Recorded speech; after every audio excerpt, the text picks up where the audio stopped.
സർഗാത്മകതയുടെയും ക്രിയാത്മകതയുടെയും ആഘോഷം, നിറങ്ങളുടെയും അറിവിന്റെയും ഉത്സവം. 2024-25 അധ്യയന വർഷത്തിൽ saint Joseph UP school Meppadi ഒരുക്കുന്ന വർണ്ണോത്സവത്തിലേക്ക് ഏവർക്കും ഹാർദവമായ സ്വാഗതം. 2024-25 अध्ययन महोत्सव में सभी का स्वागत है. The exhibition of our creativity, our talents, our experiment, our reflection of what we have nurtured within this academic year. Come and have a look.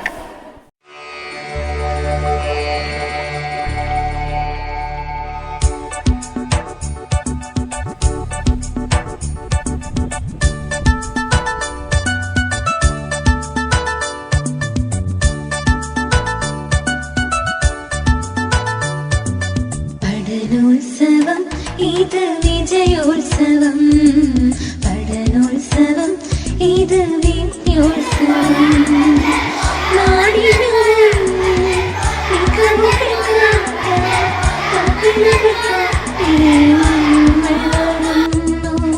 നാടിനു മുന്നിൽ മികവുകൾ കാട്ടാൻ തകിലുകൾ കൊട്ടി ഞങ്ങൾ വരുന്നു. ഉത്സവവേളം അറിവിൻ താളം നിറവിൽ നിറയും പഠനോത്സവം, പഠനോത്സവം ഇത് വിജയോത്സവം, പഠനോത്സവം ഇത്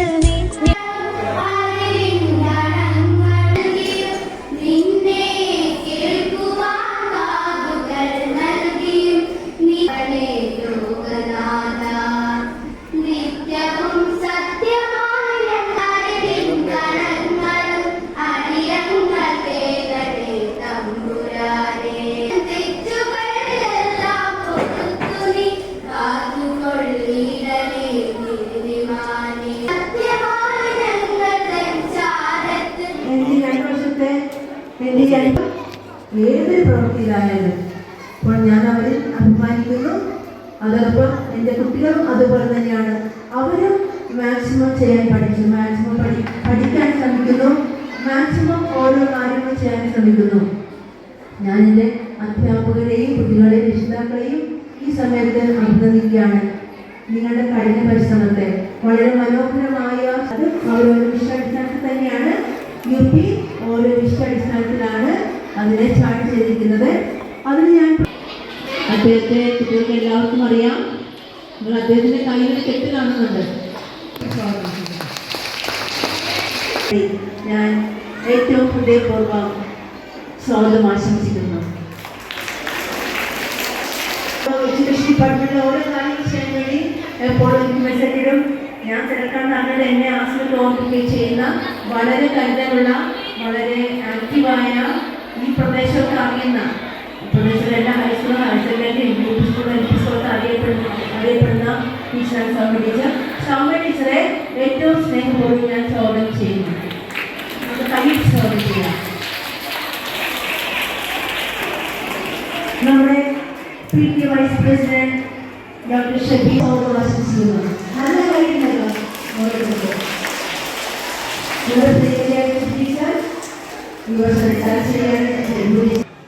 നമ്മുടെ പ്രിയങ്കരിയായ വാർഡ് മെമ്പർ ശ്രീ രാംലാം സാവർ നമുക്ക് സ്വാഗതം പറഞ്ഞ നമ്മുടെ സ്കൂളിലെ പ്രധാന അധ്യാപിക ടീച്ചർമാരെ, രക്ഷിതാക്കളെ, പ്രിയമുള്ള കുട്ടികളെ, എന്താണ് ഇന്നത്തെ ദിവസത്തിൻ്റെ പ്രത്യേകത എന്ന് വളരെ ചുരുങ്ങിയ വാക്കുകൾ കൊണ്ട് തന്നെ സിസ്റ്ററോട് സൂചിപ്പിച്ചു. നമ്മളൊരു വർഷക്കാലം നടത്തിയ പഠന മികവ് അത് പ്രവർത്തനങ്ങളിലൂടെയും നമ്മുടെ പരിപാടികളിലൂടെ എല്ലാം തന്നെ നമ്മൾ അവതരിപ്പിച്ചുകൊണ്ട് നമ്മുടെ സംസ്ഥാന സർക്കാർ വിദ്യാഭ്യാസ വകുപ്പിൻ്റെ ഈ വിദ്യാഭ്യാസ യജ്ഞത്തിന് ഭാഗമായിട്ടുള്ള ഒരു പരിപാടി കൂടിയാണ് ഇത് സംഘടിപ്പിക്കുന്നത്. PRC നേതൃത്വത്തിലാണെങ്കിൽ പോലും പരിപാടിയുടെ ഉദ്ദേശം എന്ന് പറയുന്നത് നമ്മൾ ഈ വിദ്യാലയത്തിന്റെ എല്ലാ പരിപാടികളും സജീവമായി പങ്കാളിയാകുന്ന PTA വൈസ് പ്രസിഡന്റ് ഡോക്ടർ ഷബീല അവർ, നമ്മുടെ വിദ്യാലയത്തിൽ നിന്നും റിട്ടയർഡായി പോകുന്ന സുബി ടീച്ചർ, അതുപോലെ തന്നെ നമ്മുടെ പരിപാടിക്ക് നന്ദി അറിയിക്കുന്ന ടീച്ചർ, പ്രിയപ്പെട്ട അധ്യാപകരെ, രക്ഷിതാക്കളെ, സ്നേഹമുള്ള മക്കളെ, നമുക്കറിയാം നമ്മുടെ ഇന്നത്തെ ദിവസം എന്ന് പറയുന്നത് നമ്മുടെ പഠനോത്സവമാണ്. നമ്മൾ ഇതുവരെ ചെയ്ത കാര്യങ്ങൾ നമ്മുടെ പ്രവർത്തനയുടെയും അതുപോലെ തന്നെ നമ്മുടെ പ്രവർത്തനങ്ങളോടൊപ്പം തന്നെ നമ്മുടെ എല്ലാവരും നമ്മുടെ കഴിവുകൾ വരച്ച് നമ്മളെ അവിടെ നിന്നങ്ങോട്ട് നമ്മളെ ഗേറ്റിൻ്റെ അവിടെ നിന്ന് ഇതുവരെ തോരണം നോക്കിയിട്ടുണ്ട്. നമ്മുടെ കഴിവുകൾ പ്രകടമാക്കുന്ന രീതിയാണത്. അതിന് ഏറ്റവും അക്ഷീണം പ്രവർത്തിക്കുന്നത് അധ്യാപകർ തന്നെയാണ്. അതോടൊപ്പം തന്നെ നമ്മുടെ എച്ചപ്പും നമ്മുടെ വിദ്യാലയത്തെ കുട്ടികൾ ഏറ്റവും മികവുറ്റതാവണം എന്ന രീതിയിലാണ് നമ്മുടെ കുട്ടികളെ വളർത്തുന്നത്, പഠിപ്പിക്കുന്നത്. അവരുടെ കഴിവുകളെ കണ്ടെത്തി അത് വളർത്തിയെടുക്കുക എന്ന ലക്ഷ്യത്തോടു കൂടിയാണ് ഇത്രയും മനോഹരമായിട്ട് നമുക്ക് ഈ ഒരു പഠനോത്സവം നിറവേറ്റാൻ സാധിച്ചു എന്ന് എടുത്തു പറയേണ്ട ഒരു കാര്യമാണ്. പഠനോത്സവം നല്ല രീതിയിൽ പ്രാവർത്തികമാക്കുന്നതോടൊപ്പം തന്നെ ഈ ഒരു കഴിവുകളെ എപ്പോഴും വളർത്തിക്കൊണ്ടിരിക്കണം എന്നുള്ളതാണ് നമ്മളോട് സൂചിപ്പിക്കാനുള്ളത്. കാരണം നമുക്കറിയാം നമ്മുടെ മക്കള് പഠിച്ച് മറ്റു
കുട്ടികളെ, പഠനോത്സവം ഒരു ഉത്സവം എന്നാണ് ഏറ്റവും അനുയോജ്യമായ നിമിഷമാണിത്. നമ്മൾ റോഡിൽ ഇങ്ങനെ കയറി വരുമ്പോൾ തന്നെ ആ പഠനോത്സവത്തിന്റെ പ്രതീതി അല്ലെങ്കിൽ ഇങ്ങനെ പഠനോത്സവമാണെന്ന് മറ്റുള്ളവർക്ക് മനസ്സിലാക്കുന്ന രീതിയിലാണ് കാര്യങ്ങളെല്ലാം. വഴിയിലുടനീളം ചെറിയ ചെറിയ രചനകൾ എല്ലാം വളരെ നന്നായിട്ടുണ്ട്. ഈ ഒരു അധ്യയന വർഷത്തിന്റെ അവസാനം ഒത്തിരി തിരക്കുകൾ നിറഞ്ഞ ഒരു സമയമാണ്. പ്രത്യേകിച്ച് ടീച്ചേഴ്സിന് ട്രെയിനിങ് ഉണ്ട്, എക്സാം ഡ്യൂട്ടി ഉണ്ട്, അതിൻ്റെ ഇടയ്ക്ക് ഓരോരോ യഥാർത്ഥ്യം നടന്നുകൊണ്ടിരിക്കുന്നു. ഈ വൈകിയ വേളയിൽ ഇത്ര നന്നായി തന്നെ പഠനോത്സവം ചെയ്യുന്നത് ഏറ്റവും വലിയ നന്ദി അധ്യാപകരോട് പറയുകയാണ്. അതിനോടൊപ്പം തന്നെ കുട്ടികളുടെ അധ്യാപകർ പറയുന്നത് അതേ രീതിയിൽ ഉൾക്കൊണ്ടുകൊണ്ട് ഇത്രയും കുട്ടികളുടെ ക്ഷമയൊക്കെ ഏകദേശം മത്സ്യം തുടങ്ങിയുള്ളൂ. കുറച്ച് നേരം ഏകദേശം 15-20 ആരെങ്കിലും എന്തൊക്കെ പ്രസംഗിക്കുന്നു. അപ്പോൾ പ്രസംഗത്തിനുള്ള വേദിയല്ല, ഇത് ശരിക്കും ഒരു ഉത്സവം തന്നെയാണ് അല്ലേ? എല്ലാവരും ആൾക്കാരും ഉത്സവ അന്തരീക്ഷത്തിലാണ്. വളരെ സന്തോഷം. എനിക്ക് പറയാനുള്ളത് വളരെ ശരിയാണെന്ന് പറയാനുള്ളത്, നിങ്ങളിപ്പോൾ ഈ പഠിക്കുന്ന കാര്യങ്ങൾ നിങ്ങളിപ്പോൾ പ്രവർത്തന മോഡലുകളായിട്ടും ചാർട്ടുകളായിട്ടും ഒക്കെ ഇവിടെ അവതരിപ്പിക്കുന്നുണ്ട്.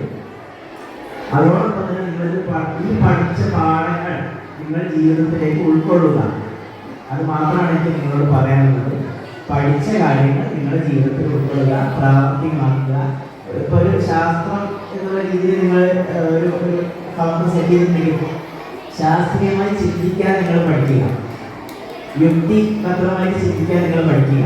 അല്ലാതെ എല്ലാവരും ചെയ്യുന്നത് പോലെ അല്ലെങ്കിൽ നിങ്ങളെല്ലാവരും ഒഴുക്കിനോടൊപ്പം നീങ്ങാതെ ശാസ്ത്രീയമായി ചിന്തിക്കാനും ആ ഒരു വിവേചന ബുദ്ധിയോട് കൂടി പെരുമാറാനും പലപ്പോഴും നമ്മൾ ഇപ്പോഴത്തെ തലമുറയുടെ പല പ്രവൃത്തികളും കാണുമ്പോൾ നമുക്ക് അത്ഭുതം തോന്നും. അല്പം പോലും വിവേചന ബുദ്ധി ഇല്ലാതെയാണോ ഇവർ പ്രവർത്തിക്കുന്നത്, അല്ലെങ്കിൽ ഇവർക്ക് എന്താ അല്പം പോലും ചിന്തിക്കാനുള്ള കഴിവില്ലേ എന്നുള്ളത്. അപ്പോൾ എനിക്ക് തോന്നുന്നു അതിൻ്റെ ഒരേ ഒരു പരിഹാരം അധ്യക്ഷ പ്രസംഗം നടത്തിയ നമ്മുടെ പ്രിയങ്കരനായ PTA പ്രസിഡന്റ് വിനോദ് അവർ, ഉദ്ഘാടന കർമ്മം നിർവഹിച്ച നമ്മുടെ വാർഡ് മെമ്പർ പ്രജ്ഞാൻസ് അവർ, വേദിയിരിക്കുന്ന മറ്റ് വിശിഷ്ട വ്യക്തിത്വങ്ങളെ, എൻ്റെ പ്രിയ അധ്യാപകരെ, രക്ഷിതാക്കളെ, പ്രിയപ്പെട്ട കുഞ്ഞുമക്കളെ, ഇന്ന് നമ്മൾക്ക് ഇവിടെ ഒരു ഉത്സവമാണല്ലേ, പഠനോത്സവമാണ്. നമ്മൾ ഈ ഒരു വർഷക്കാലം മുഴുവൻ നമ്മുടെ ക്ലാസ് മുറികളിൽ നമ്മൾ നടത്തിയ പ്രവർത്തനത്തിൻ്റെ ഒരു പ്രദർശനമാണ് നമ്മളിവിടെ നടത്തിയിരിക്കുന്നത്. അപ്പം നമുക്ക് ഇത്രയും വസ്തുക്കളൊന്നും അല്ല നമുക്കിവിടെ പ്രദർശിപ്പിക്കാനുള്ളത്. നമുക്ക് ആകെ കുറഞ്ഞ സ്ഥലമേ ഓരോ ക്ലാസ്സുകാർക്ക് ലഭിച്ചിട്ടുള്ളൂ. നമ്മുടെ ക്ലാസ് മുറികളിൽ ഇനിയും ഒരുപാട് ഉൽപ്പന്നങ്ങൾ നമ്മുടെ ക്ലാസ് മുറികളിലുണ്ട്. അപ്പം ഇനി നമുക്ക് സ്റ്റേജ് നിങ്ങളുടെ അടുത്തതായിട്ട് നമ്മുടെ പഠന പ്രവർത്തനവുമായി നമ്മുടെ പാഠവുമായി ബന്ധപ്പെട്ട മികവുകൾ നമുക്ക് സ്റ്റേജിൽ അവതരിപ്പിക്കാനുണ്ട്. അപ്പം ഇന്നത്തെ ദിവസം ഏറ്റവും നല്ലതായി തീരട്ടെ എന്ന്, പഠനോത്സവം ഏറ്റവും മികച്ചതായി തീരട്ടെ എന്ന് ആശംസിച്ചുകൊണ്ട് ടീച്ചർ നിർത്തുന്നു. നന്ദി, നമസ്കാരം. പഞ്ചായത്ത് എന്ന് പറയുന്നത് 25.4 സ്ഥിതി ചെയ്യുന്നത്. നമ്മുടെ പഞ്ചായത്തിൽ 3 വില്ലേജുകളാണുള്ളത്. കോട്ടപ്പടി വില്ലേജ്, വെള്ളാമല വില്ലേജ്, അതുപോലെ കുറ്റപ്പേരിൻ്റെ ഒരു ഭാഗം നമ്മുടെ പഞ്ചായത്തിൽ വരുന്നുണ്ട്. നമ്മുടെ പഞ്ചായത്തിലെ ജനസംഖ്യ എന്ന് പറയുന്നത് 2011 കണക്ക് പ്രകാരം 37,785 ആളുകളാണ് നമ്മുടെ പഞ്ചായത്തിൽ ഉള്ളത്.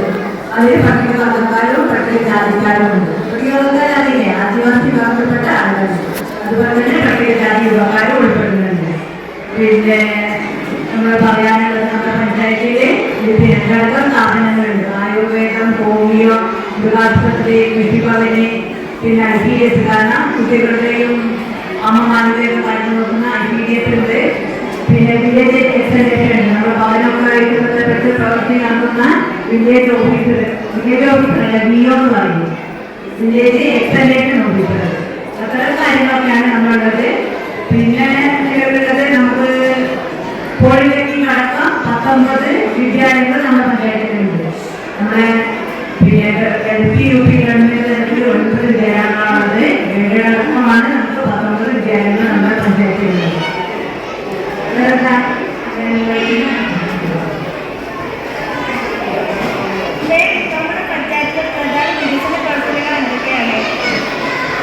വികസന പ്രവർത്തനങ്ങൾ എന്ന് പറയുന്നത് റോഡ്, പാലം, റോഡ് സംരക്ഷണം, അതുപോലെ തന്നെ വീടുകൾ കൊടുക്കുക, സർക്കാരിലേക്ക് ചെറിയ കാര്യങ്ങളൊക്കെ ചെയ്യുന്നത്. പിന്നെ കാർഷിക മേഖലകളിൽ നമ്മൾ കൃഷി നടത്തുന്നുണ്ട്. നമുക്ക് ഏറ്റവും നമ്മുടെ പഞ്ചായത്തിൽ നടത്തുന്നത് പ്രിയപ്പെട്ട വാർത്തകളുള്ളത് നെല്ല് നടത്തുന്നുണ്ട്. പിന്നെ കാർഷികമുള്ളത്, വാഴ, ഇത്തരത്തിലുള്ള കൃഷി നടത്തിയിട്ടും നമ്മൾ വികസന പ്രവർത്തനം വരുന്നുണ്ട്. പിന്നെ ഏറ്റവും കൂടുതൽ നമുക്ക് തോട്ടം മേഖലയാണ് ഉള്ളത്. തോട്ടം തൊഴിലാളികളാണ് നമ്മുടെ പഞ്ചായത്തിൽ കൂടുതലായിട്ട് ഉള്ളത്. Thank you ma'am. നമ്മുടെ പഞ്ചായത്തിൽ എത്ര വാർഡുകളാണ് ഉള്ളത്? നമ്മുടെ പഞ്ചായത്തിൽ 22 വാർഡുകളാണുള്ളത്. അടുത്ത വർഷം 22 പഞ്ചായത്ത് അതുകൊണ്ട് തന്നെ വികസനം പിന്നെ അതിൻ്റെ കാര്യങ്ങളൊക്കെ നടന്നിട്ടുണ്ട്. അപ്പോൾ അടുത്ത വർഷം അടുത്ത തെരഞ്ഞെടുപ്പിൽ 2026 23 വാർഡുകൾ, ഇപ്പോൾ 22 വാർഡുകളാണ് ഉള്ളത്.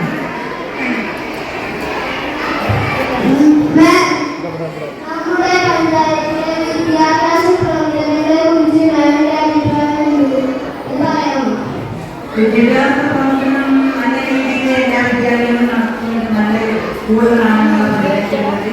അതിൽ കുറച്ച് മോശം എന്ന് പറയുന്നത് നമുക്ക് 800 സ്കൂളാണ് സൗകര്യക്കുറവുള്ളത്. അത് നമ്മൾ താഴേക്ക് പിന്നെ മാറ്റി നിർമ്മിക്കുന്നതിന് വേണ്ടി ചിലത് നടത്തുന്നുണ്ട്, ഭാവിയിലുണ്ട്. ബാക്കിയുള്ള എല്ലാ വിദ്യാലയങ്ങളും നല്ല രീതിയിൽ പ്രവർത്തിക്കുന്നുണ്ട്. ഏറ്റവും കൂടുതൽ രീതിയിൽ നമ്മുടെ സഞ്ചരിക്കുന്ന സ്കൂൾ മുന്നോട്ട് പോകുന്നുണ്ട്. ഈ പഞ്ചായത്തിൽ വരാൻ പോകുന്ന പദ്ധതികൾ എങ്ങനെയാണ് പറയാനാണ്? പഞ്ചായത്തിൽ അടുത്ത വർഷം നടത്താൻ പോകുന്ന പദ്ധതികൾ എന്ന് പറയുന്നത് നമുക്ക് രേഖപ്പെടുത്തി നമ്മൾ നടത്തി വരുന്നുണ്ട്. കാരണം കുട്ടികൾ ഏറെ കൂടുതൽ വരുന്ന പഞ്ചായത്താണെന്ന് പറയുന്നത് പഞ്ചായത്ത്. അപ്പോൾ അവർക്ക് കുളിക്കാനും മാറാനും വേണ്ടിയിട്ട് പോകാനുള്ള ആധുനികമായി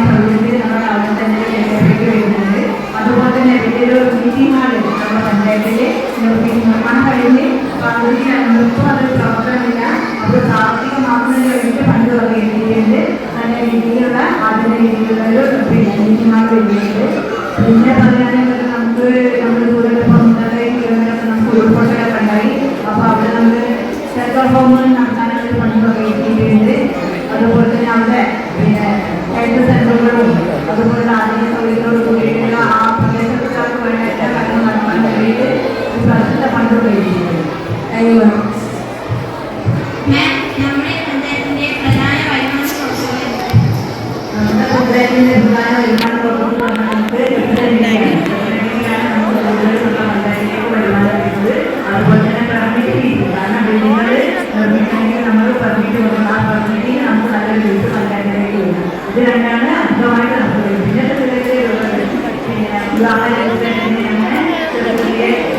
പിന്നെ ഏറ്റവും കൂടുതൽ തുക വരുന്നത് വരുമാനം വരുന്നത് കെട്ടിടനിധിയാണ്.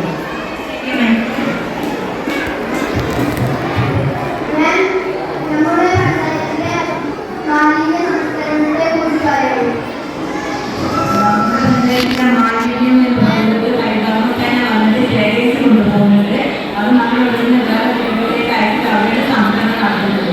അതിലേക്ക് ദൈവമാക്കി ദൈവം കുറേ ആളുകൾക്ക് നമുക്ക് ദൈവത്തിലേക്ക് നടത്തുന്നതൊക്കെ അതിലേക്ക് വളമാക്കി അത് കെട്ടിയിട്ട് ടാങ്കൊക്കെ കെട്ടിയിട്ട് അതിലേക്ക് അങ്ങനെ വളമാക്കി എടുക്കുന്നുണ്ട്. ബാക്കിയുള്ള പ്ലാസ്റ്റിക്കുകളൊക്കെ നമ്മൾ പഞ്ചായത്തിൽ ശേഖരിച്ചുകൊണ്ട് അടുത്ത ജില്ലകളിലേക്കോ അല്ലെങ്കിൽ അടുത്ത സംസ്ഥാനത്തേക്കാണ് അഞ്ച് ജില്ലകളിലേക്കോ തന്നെ കയറ്റിവിടുകയാണ് ചെയ്യുന്നത്. നമ്മുടെ പഞ്ചായത്തിലെ ആരോഗ്യ രംഗത്തെ സംവിധാനങ്ങളെ കുറിച്ച് പറയാം.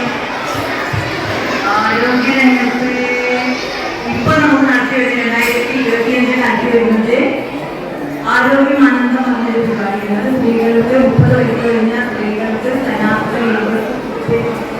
ജപ്പാനിലെ ടൂറിസ്റ്റൊക്കെ നമുക്ക് ക്യാൻസർ വരാൻ സാധ്യതപ്പെടുമ്പോൾ തന്നെ അത് സ്ക്രീൻ നടത്തിയിട്ട് ടെസ്റ്റ് ചെയ്തിട്ട് പിന്നെ ലോകം നടത്തിയിട്ടുണ്ട്. നമുക്ക് അതാണ് ചെയ്യുന്നത്.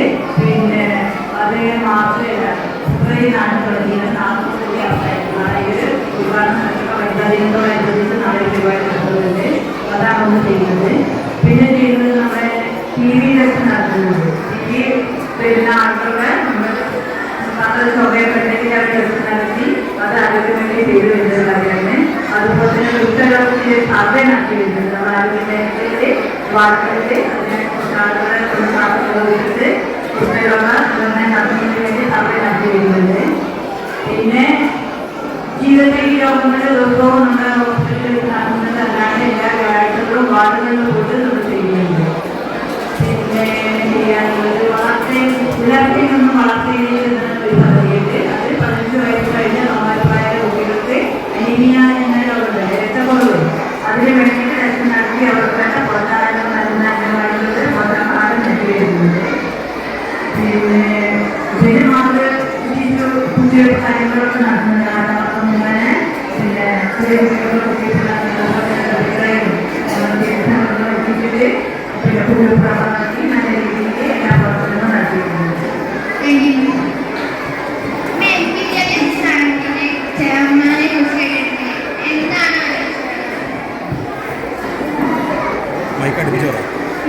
വിദ്യാലയ സ്റ്റാൻഡിംഗ് കമ്മിറ്റി ചെയർമാനെ കുറിച്ച് കേട്ടിട്ടുണ്ട്.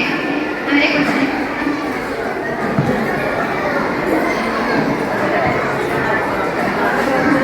ജോലിയാണ് അവരുടെ പ്രവർത്തനങ്ങളാണ്.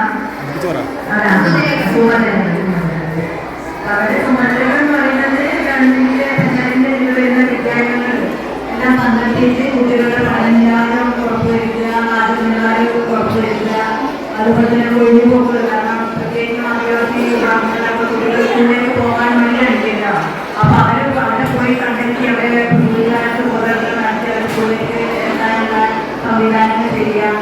അത്തരത്തിലുള്ള കാര്യങ്ങളൊക്കെ പിന്നെ ടീച്ചിങ്ങൊക്കെ ഉണ്ടാകും നമുക്ക് മാത്രത്തിൽ അതിന് പങ്കെടുക്കുക. പിന്നെ സ്കൂളിലേക്ക് ആവശ്യമായ കാര്യങ്ങൾ വേണ്ടത് നമ്മുടെ പഞ്ചായത്തിൻ്റെ ഭൂമിയിൽ അവതരിപ്പിച്ച് ആ വിദ്യാലയത്തിൽ വിദ്യാലയത്തിന് ആവശ്യമായ ടോയ്ലറ്റുകൾ ഉണ്ടാവുക, അതല്ലെങ്കിൽ സ്കൂളിൻ്റെ കെട്ടിടങ്ങളായിരിക്കും. ഇങ്ങനെ വേണ്ട കാര്യങ്ങളൊക്കെ സ്കൂളിൽ അവതരിപ്പിച്ച് വേണ്ട കാര്യങ്ങൾ വിദ്യാലയങ്ങൾക്ക് വേണ്ട സഹായങ്ങൾ ചെയ്തു കൊടുക്കുന്ന ഒരു ഉത്തരവാദിത്തം ആരോഗ്യ വിദ്യാഭ്യാസ സർവീസിനാണുള്ളത്. ചൂരൽമല പുനരധിവാസം എത്രത്തോളമായി? ചൂരന്മല പുനരുദ്ധാരണം എന്ന് പറയുന്നത് സംഘടനകൾ, കുറെ സംഘടനകൾ 10ഉം 5ഉം 25ഉം 50ഉം 100ഒക്കെ വീടുകൾ നിർമ്മിക്കാനുള്ള തീരുമാനങ്ങളായിട്ടുണ്ട്, നിർമ്മിച്ചുകൊണ്ടിരിക്കുന്നുണ്ട്. ഗവൺമെന്റിൻ്റെത് ഇപ്പോൾ 3ാം ഘട്ട ലിസ്റ്റും പുറത്തിറക്കിയിട്ടേ ഉള്ളൂ, ഒന്നും ആയിട്ടില്ല. എന്നാൽ ഈ മാസം പരിപാലിപ്പിച്ച പദ്ധതികൾ നടത്തും എന്നുള്ളത് നമ്മുടെ വൈദ്യമന്ത്രി അറിയിച്ചിട്ടുണ്ട്. എത്രയും പെട്ടെന്ന് ആവുമെന്നായിരിക്കും സംഘടന ചെയ്യുന്നത് പുരോഗമിച്ചുകൊണ്ടിരിക്കുന്നു. Thank you ma'am.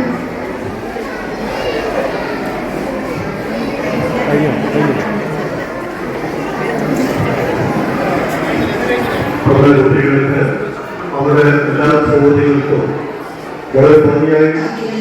പ്രിയപ്പെട്ട സഹപ്രവർത്തകരെ, എന്റെ കുഞ്ഞുമക്കളെ, ഒരു വർഷം നാം നേടിയ ഭാഷാപരമായ കഴിവുകളും മറ്റു വിഷയങ്ങളിലുള്ള ധാരണകളും ആനന്ദത്തോടെയും ആഹ്ലാദത്തോടെയും അർത്ഥപൂർണമായി പ്രകടിപ്പിക്കുന്ന വേദിയാണ് ഓരോ പഠനോത്സവങ്ങളും. പൊതുവിദ്യാലയങ്ങൾ മികവിന്റെ കേന്ദ്രങ്ങൾ ആക്കി വളർത്തുക എന്ന ലക്ഷ്യത്തോടെ പൊതുവിദ്യാഭ്യാസ സംരക്ഷണ യജ്ഞം എത്രത്തോളം ഫലപ്രദമായി നടക്കുന്നു എന്ന് വിലയിരുത്താനുള്ള അവസരങ്ങളാണ് ഓരോ വിദ്യാലയങ്ങളും ഒരുക്കുന്ന പഠനോത്സവങ്ങൾ. നിങ്ങളുടെ ഓരോരുത്തരുടെയും കഴിവുകൾ പ്രകടിപ്പിക്കാനുള്ള വേദിയായി നമ്മുടെ പഠനോത്സവങ്ങൾ മാറട്ടെ എന്ന് ആശംസിച്ചുകൊണ്ട് ഞാൻ എന്റെ കർത്തവ്യത്തിലേക്ക് കടക്കട്ടെ.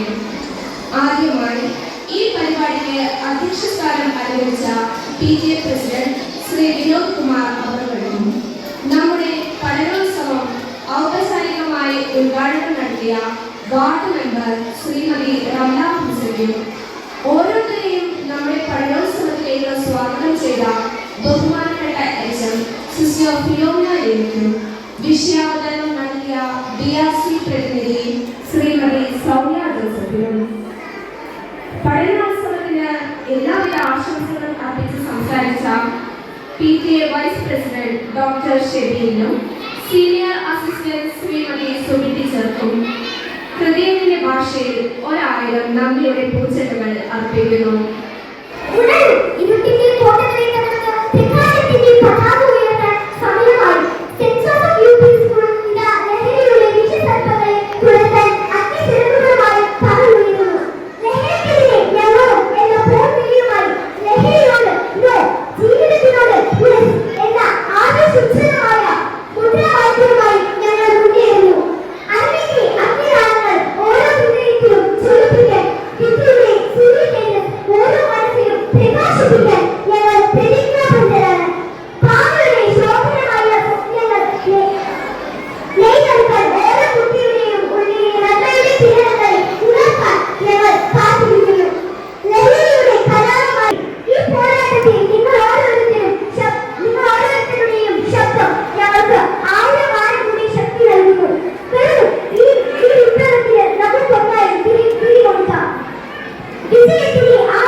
കൈകൾ താളം പിടിച്ചമ്പതൻ നെഞ്ചിലെ പാക്കുടം നുകർന്നിടുമ്പോൾ കനലിയും മനസ്സുമായി വർഷങ്ങളേറെ മനമുരുകി നിലക്കാൻ ജന്മമേകാനിയമ്മ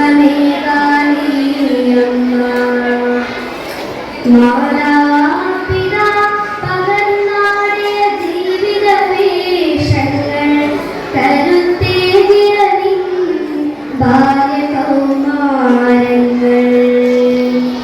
കരുതലായി നീകിയ സ്നേഹം തുലാവർഷമായി സ്നേഹം തുളുമ്പുമേ ഗൃഹാങ്കണം വിട്ടെപ്പോഴോ ലഹരിതൻ കൂട്ടു തേടിയറിഞ്ഞതാണ് മറന്നോ തായകന്റെ ദ്രാമോ സംഗമലഹരിയിലും മാറിയ മറന്നുപോയോ നീ കിട്ടിയ താരിച്ചരും ചേർത്തു പിടിച്ചങ്ങുരി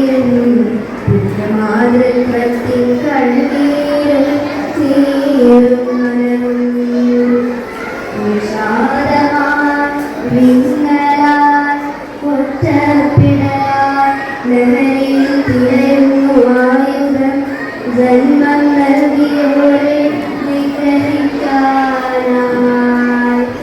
അരുത് യുവത്വമേ പോകുന്നതാഴിയിൽ നേർവഴി നടന്നിടുക ദൃഷ്ടാന്തമാവുക ലഹരി മുക്തനാടിനായി അരുത് യുവത്വമേ പോകുന്നതാഴിയിൽ നേർവഴി നടന്നിടുക ദൃഷ്ടാന്തമാവുക ലഹരി മുക്തനാടിനായി ഒരുമയോടെ മുഴങ്ങട്ടെ നിങ്ങൾ തൻ ശബ്ദം ലഹരി മുക്ത ജനതയ്ക്കായി വാങ്ങിലുയരട്ടെ കരങ്ങൾ ലഹരി മുക്ത യുഗത്തിനായി ഗുരുകുലത്തിൽ തുടക്കമേകുവിൻ പ്രതിജ്ഞ ലഹരി മുക്ത ഭാരതത്തിനായി ലഹരി മുക്ത ലോകത്തിനായി ലഹരി തൻ അന്ധതയകറ്റി പ്രകാശഗോളമായി ജ്വലിക്കുവിൻ കുരുന്നു കൂട്ടവിൻ ലഹരി മുക്ത നവകേരളത്തിനായി പരന്നുയരട്ടെ വെള്ളരി പ്രാവുപോൽ ഉയരങ്ങളിൽ പുതുതലമുറ തൻ സ്വപ്നങ്ങൾ ലഹരിയിൽ ചിറകരിയാതെ പരന്നുയരട്ടെ വെള്ളരി പ്രാവുപോൽ ഉയരങ്ങളിൽ പുതുതലമുറ തൻ സ്വപ്നങ്ങൾ ലഹരിയിൽ ചിറകരിയാതെ.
പഠനോത്സവം ഇത് വിജയോത്സവം പഠനോത്സവം ഇത് വിദ്യോത്സവം നാടിനു മുന്നിൽ മികവുകൾ കാട്ടാൻ തകിലുകൾ കൊട്ടി ഞങ്ങൾ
പക്ഷികളുമെല്ലാം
ഭൂമിയുടെ അവകാശികളാണ്.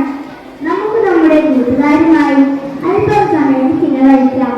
3ാം ക്ലാസ്സിലെ മലയാളം പാഠപുസ്തകത്തിലെ എല്ലാവർക്കും അമ്മയാം ഭൂമി എന്ന കൊച്ചുകഥ ഞങ്ങളിവിടെ അവതരിപ്പിക്കാൻ പോകുന്നു. അമ്മക്കുട്ടി ഒരു വീട് വരയ്ക്കുകയാണ്.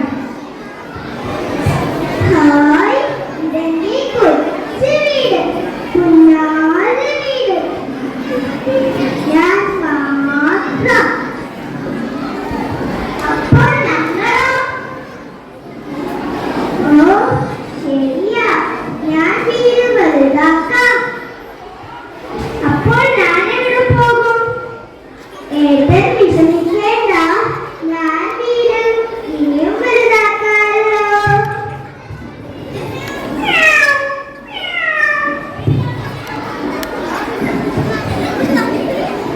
കുഞ്ഞിക്കുഞ്ഞയും മക്കളുമുണ്ടല്ലോ, അവർ എവിടെ പോകും? കൊലാരത്തേക്ക് കൂട്ടക്കൂടാക്കാം. കുഞ്ഞി ഇനിയും വിഷമിക്കേണ്ട ട്ടോ.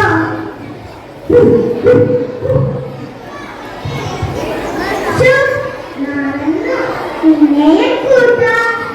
കുഞ്ഞിക്കും ചില്ലുമിനും കിട്ടി വീട്ടിൽ ഇത്തിരി സ്ഥലം. ഇപ്പോൾ അമ്മക്കുട്ടിയുടെ വീട് ഒത്തിരി വലുതായി. അപ്പോൾ ഞങ്ങളെ വേണ്ടല്ലേ? അതാരൊക്കെയാ? എല്ലാം വേണം.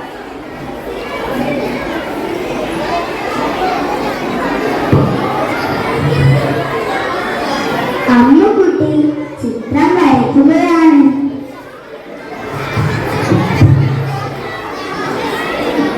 ഇപ്പോൾ ഇത് കൊച്ചു വീടേയല്ല, വലിയ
നമ്മേ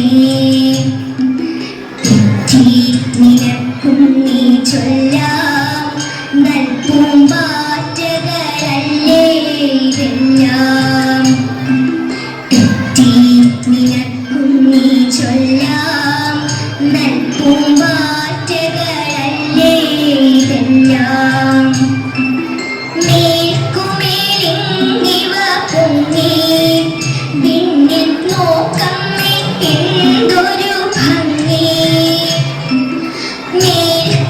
മേൽക്കുമേലിങ്ങിവ പൊങ്ങി വിണ്ണിൽ നോക്കമ്മേ എന്തൊരു ഭംഗി അയ്യോ പോയി കൂടെ കളിപ്പാൻ അമ്മേ വയ്യേ എനിക്ക് പറപ്പാൻ അയ്യോ പോയി കൂടി കളിപ്പാൻ അമ്മേ വയ്യേ എനിക്ക് പറപ്പാൻ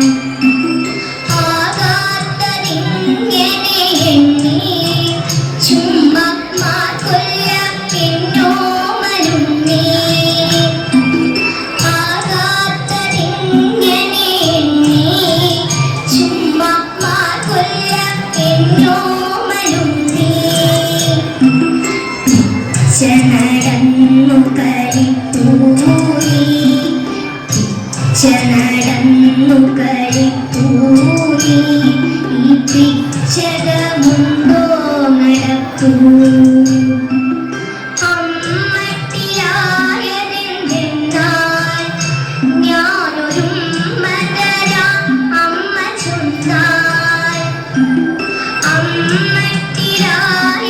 അമ്മട്ടിയായതെന്തെന്നാൽ ഞാനൊരു മകരാം അമ്മ ചൊന്നാൽ നാമിന്നറിയുവതൽപ്പം എല്ലാം ഓമനെ ദൈവസങ്കൽപ്പം നാമിന്നറിയുവതൽപ്പം എല്ലാം ഓമനെ ദൈവസങ്കൽപ്പം എല്ലാം ഓമനെ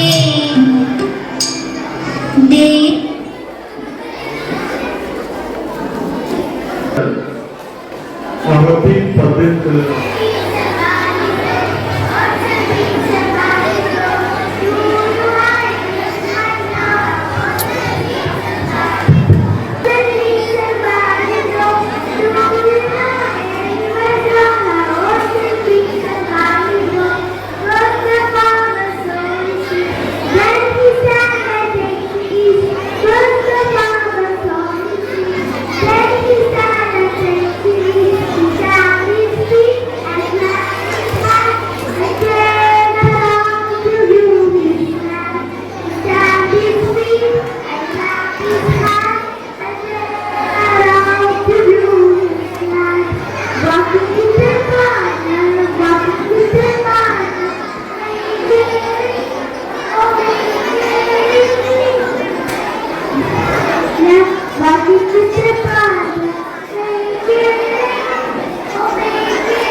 ഒരു കവിതയുണ്ട്, കാട് ആനത്.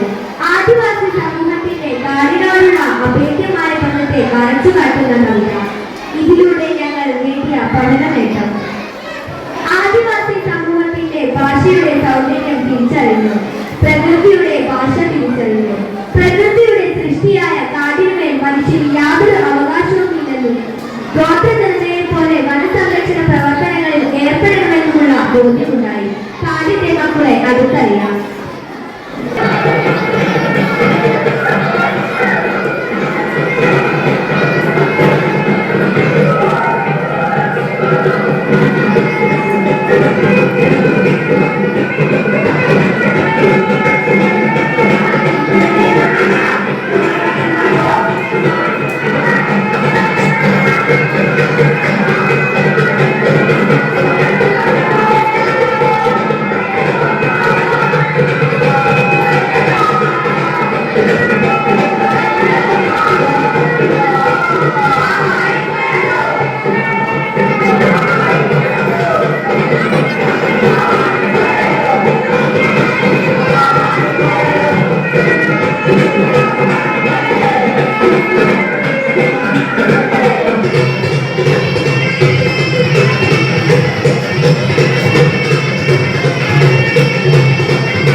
तो उसी की नकल हम यहाँ प्रस्तुत करते हैं, जरा ध्यान दें।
happy grandmother.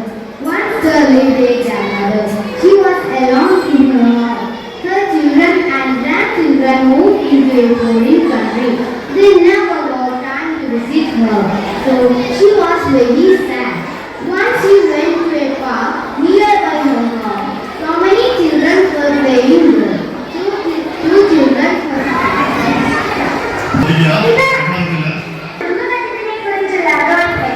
കഥാപാത്രങ്ങൾ അച്ഛൻ രാജൻ, അമ്മ ശോഭ, മകൾ നീനു 16 വയസ്സ്, മകൻ അപ്പു 12 വയസ്സ്. സ്ഥലം വീടിന്റെ ഡൈനിങ് ഹാൾ. സമയം രാത്രി ഭക്ഷണം കഴിച്ചതിനു ശേഷം.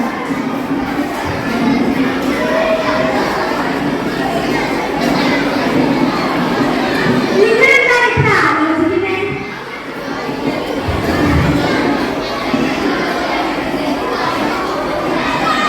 ബഡ്ജറ്റ് കുറച്ച് കൂടുതലായിട്ടുണ്ടല്ലോ. ശരിയാണ്. പച്ചക്കറിയുടെ വിലയും ഗ്യാസിന്റെ വിലയും കൂടിക്കൊണ്ടിരിക്കുകയാണ്. എന്താ പ്രശ്നം?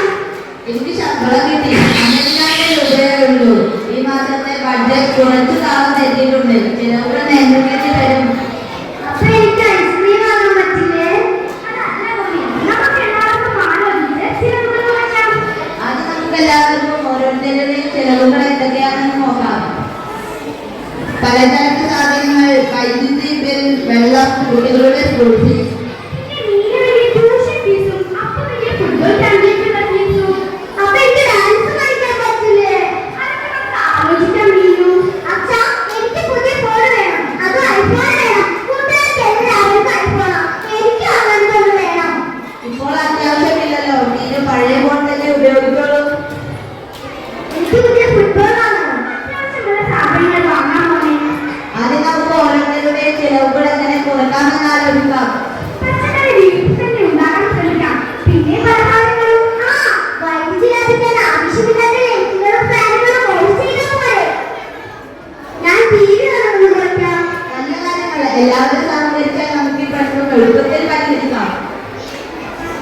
നമുക്ക് ഓരോ മാസവും ബഡ്ജറ്റ് ഉണ്ടാക്കി അതിനനുസരിച്ച് ചിലവുകൾ നിയന്ത്രിക്കാം. ഇങ്ങനെ പോയാൽ ചിലവുകൾ നമുക്ക് 30,000-ൽ ഒതുക്കാം. പിന്നെ പല കാര്യങ്ങളും നമുക്ക് സമ്പാദിക്കുകയും ചെയ്യാം. ശരിയാണ്. എല്ലാവരെയും ഒന്നിച്ച് പ്രവർത്തിച്ചാൽ നമുക്ക് സന്തോഷത്തോടെ ജീവിക്കാം. അച്ഛാ, അമ്മേ, നിങ്ങളോടൊപ്പം ഈ കാര്യത്തിൽ പങ്കുചേരാൻ കഴിഞ്ഞതിൽ എനിക്ക് ഒരുപാട് സന്തോഷമുണ്ട്. എനിക്കും. ഇതാണ് കുടുംബം. പരസ്പരം സഹകരിച്ചും സന്തോഷത്തോടെ ജീവിക്കുക. ശരി, ഇനി എല്ലാവരും പോയി കിടന്നോളൂ. ബാക്കി കാര്യങ്ങൾ നാളെ ആലോചിക്കാം. അച്ഛാ, അമ്മേ, ഗുഡ് നൈറ്റ് മക്കളെ. ഇന്നത്തെ ശീലം എന്നാൽ ആവശ്യമില്ലാത്ത ചെലവുകൾ ഒഴിവാക്കി പണം സൂക്ഷ്മതയോടെ ഉപയോഗിക്കുന്ന ശീലമാണ്. ഇത് സാമ്പത്തിക സുരക്ഷിതത്വം ഉറപ്പാക്കാനും ഭാവിയിലെ ആവശ്യങ്ങൾക്കായി പണം കരുതി വയ്ക്കാനും സഹായിക്കുന്നു. മിതവ്യയത്തിന്റെ ഗുണങ്ങൾ. സാമ്പത്തിക സ്വാതന്ത്ര്യം, സന്തോഷകരമായ ജീവിതം, ഭാവി സുരക്ഷിതമാകുന്നു, സമൂഹവും മാതൃകയാകുന്നു. മിതവ്യയശീലം ഒരു ജീവിതശൈലിയായി മാറ്റുവാൻ സാമ്പത്തികമായ സുരക്ഷിതത്വവും സന്തോഷകരമായ ജീവിതം നയിക്കാൻ സാധിക്കുന്നു.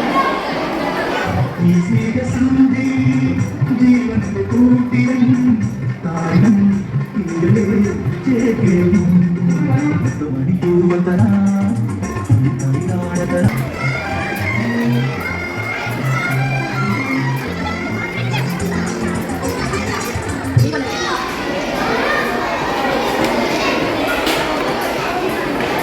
ഈ ഓരോ ഗ്രാഫുകളിലും ഓരോ സബ്സ്റ്റൻസും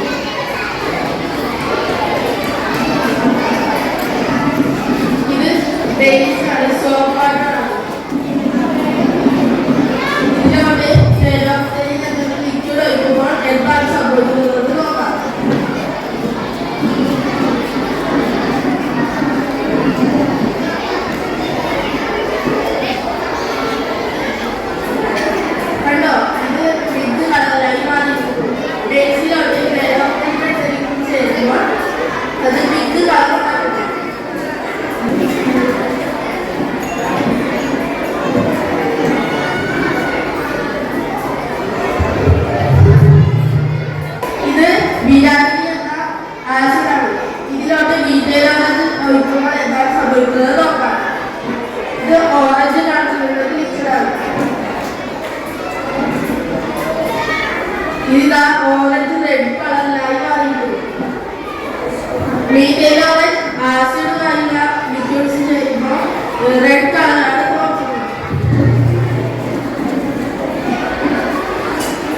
പെട്രോളിയം ജനീയങ്ങളും കെമിക്കൽ തുണിയുണ്ടാവുന്നതാണ് ഈ കെമിക്കൽ ഉപയോഗിക്കുന്നത്. ഇത് വെള്ളം വെച്ചെടുത്ത് അതിൽ നെല്ല് വാങ്ങുന്നത് സുഗന്ധാക്കാരല്ല. ഒരു കാര്യമാണ്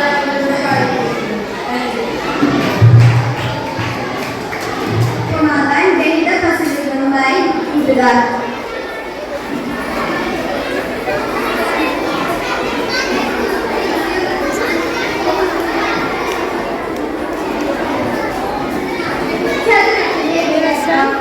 ഈ ചതുരത്തിന്റെ വില പറയാമോ?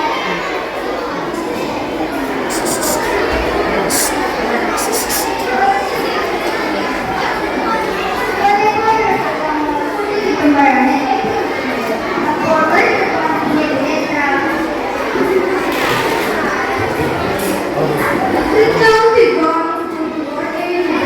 അപ്പോൾ വൃത്തത്തിന്റെ വില എത്ര? വൃത്തവും ചതുരം കൂട്ടുമ്പോൾ 5 കിട്ടും. അപ്പോൾ ചതുരത്തിന്റെ വില എത്ര? കൂട്ടുമ്പോൾ 8 കിട്ടും. അപ്പോൾ ഒരു ത്രികോണത്തിന്റെ വില 4 ആകുന്നു. 4 കൂട്ടിയാൽ 8 കിട്ടുന്നു. ത്രികോണം ചേരുമ്പോൾ 7 അപ്പോൾ വൃത്തത്തിന്റെ വില 3 ആകുന്നു.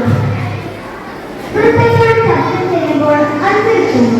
അപ്പോൾ ചതുരത്തിന്റെ ആകുന്നു. ഇനി നമുക്ക് വ്യത്യസ്തമായ ഒരു സംഖ്യാബഹുജത്തെ പരിചയപ്പെടാം. നിങ്ങൾക്കറിയാമോ 7 മുതലത്തെ കണിയിലെ സംഖ്യ ഏതാണെന്ന്? 7 മുതലത്തെ കണിയിലെ സംഖ്യകൾ 1, 3, 5, 2. അതിന് തൊട്ട് മുകളിലത്തെ കണിയിലെ സംഖ്യകൾ 2, 4, 7. അതിന് തൊട്ട് മുകളിലത്തെ കണിയിലെ സംഖ്യകൾ 9, 6. അപ്പോൾ 7 മുതലത്തെ കണിയിലെ സംഖ്യ ഏതായിരിക്കും? 1, 3, 5, 2 കൂട്ടുമ്പോൾ 15 കിട്ടുന്നു. 11 ഒറ്റ സംഖ്യയാണല്ലോ മനസ്സിലായേ. 2, 4, 7 കൂട്ടുമ്പോൾ 13 കിട്ടുന്നു. 11ന്റെ തൊട്ടടുത്ത ഒറ്റ സംഖ്യയാണ് 13. 9, 6 കൂട്ടുമ്പോൾ 15 കിട്ടുന്നു. 13ന്റെ തൊട്ടടുത്ത ഒറ്റ സംഖ്യയാണ് 15. അപ്പോൾ 15ന്റെ തൊട്ടടുത്ത ഒറ്റ സംഖ്യയാണ് 17. ഈ കണിയിലെ ഉത്തരം. ഞാൻ താഴെ കുറച്ച് ക്വസ്റ്റ്യൻസ് കൊടുത്തിട്ടുണ്ട്. അതിന് ആൻസർ എങ്ങനെയൊക്കെ കിട്ടുമെന്ന് നോക്കാം. 5 - 3. 5 - 3 അത് രണ്ടും ചോദിക്കുന്നത് 2 ആണ്. അപ്പോൾ അതിന്റെ ആൻസർ 2 ആണ്. അടുത്തത് 7 - 7. 7 - 7 അത് രണ്ടും ചോദിക്കുന്നത് 0 ആണ്. അതിന്റെ ആൻസർ 0 ആണ്. 10 - 4. 10 - 4 അത് രണ്ടും ചോദിക്കുന്നത് 6 ആണ്. അതിന്റെ ആൻസർ 6 ആണ്. അടുത്തത് 8 - 3. 8 - 5. ചുവടെ നൽകിയിരിക്കുന്ന 5 ഓണുകൾ ഒരു ചിഹ്നം വെച്ച് 100 ആക്കാമോ? 112 കുറയ്ക്കണം 11. ഉത്തരം 100. ചുവടെ നൽകിയിരിക്കുന്ന 5 രണ്ടുകൾ ഒരു ചിഹ്നം വെച്ച് 200 ആക്കാമോ? 222 കുറയ്ക്കണം 22. ഉത്തരം 200.